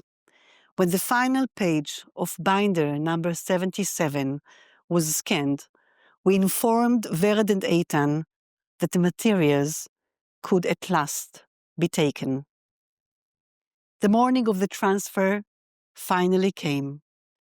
Hanoch's 4 sons arrived, followed by the packers and movers who treated the materials with kid gloves. They wrapped each binder in a tissue paper, one by one, while we sat and watched. Every few minutes, they turned to me and asked, "Is that okay?" In those moments, I remembered, 26 years ago, at Hanoch's funeral, I asked the undertaker to lower him into the ground gently. And when he finished, he turned to me and asked, "Was that okay?" We accompanied the boxes, Hanoch's sons and I, to the van. When the last box was loaded, I asked them to wait. I picked a small flower, taped it to the top box, and that is how they were all sent to their new home here with you. We sent them wholeheartedly, feeling we were granting them eternity. Hanoch was a trailblazer. He invented a new language, a new world of imagery, and transformed theater, not only in Israel, but across the world. On the back cover of the English edition of his collected plays, translated by Jessica Cohen, Ivan Fallenberg, and Naaman Tammuz, published in Britain in 2020 by Oberon Bloomsbury, David Lann, winner of the Olivier Award for Lifetime Achievement and former artistic director of the Young Vic Theatre, wrote, "Hanoch Levin is the modern world on the stage, his version of the modern world with all its hideous but hilarious, but contemptible but unavoidable contradictions and ironies and tragedies and pleasures. He world, but also ours, even if we rarely choose to acknowledge it. He is the joy of Israel, but also its agony. Likewise of Palestine. Likewise the weakness of the oppressor and the strength of the oppressed. The East, but also the West. Today, but also yesterday, but also antiquity. He is a quarrel in a bedroom, but also the violent political thrashing about of a nation in turmoil. He is the citizen and the refugee, the lost and the found, the owner-occupier and the homeless. The size of his voice is extra large, even extra, extra large.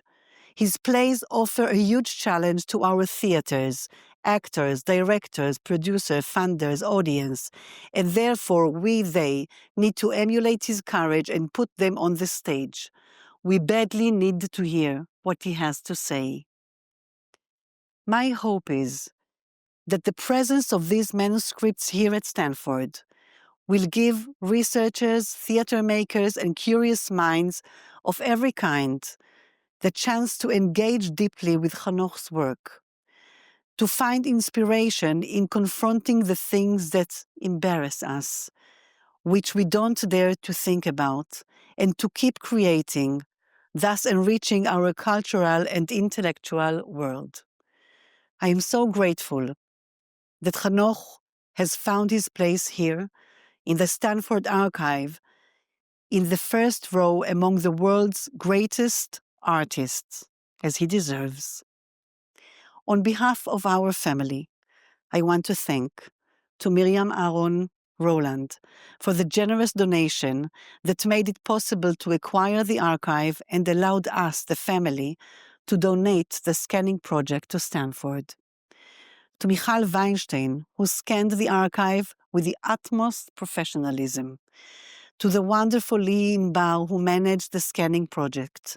To our cherished Danny Trach, Hanoch's closest friend, who has done so much to preserve his legacy for connecting us with Vered.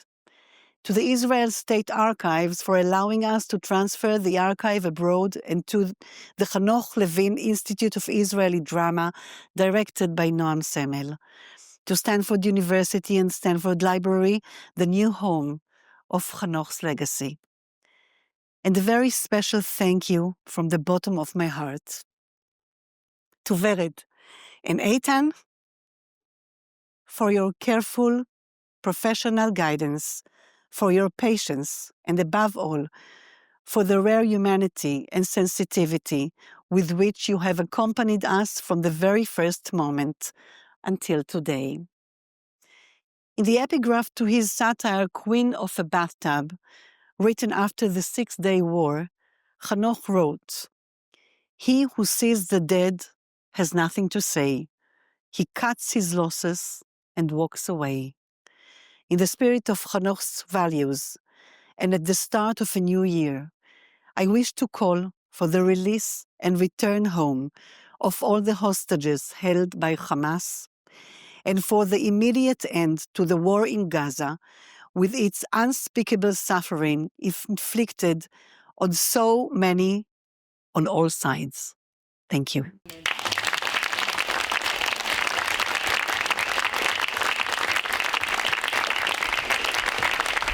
רואים שהוא תופס קהל בצורה בלתי רגילה, ושהוא גורם לקהל להגיב. יושב ראש המועצה לביקורת מחזות יהושע יוסטמן, האם אדוני אתה תתלונן על העלאת ההצגה אמש? זה ברור שעברו עבירה, ואני יודע שתביעה נגדם. אם לא תקבל אישור להציג אותה באולמות, איפה תעשה זאת? נמצא עולם מתחת לאדמה.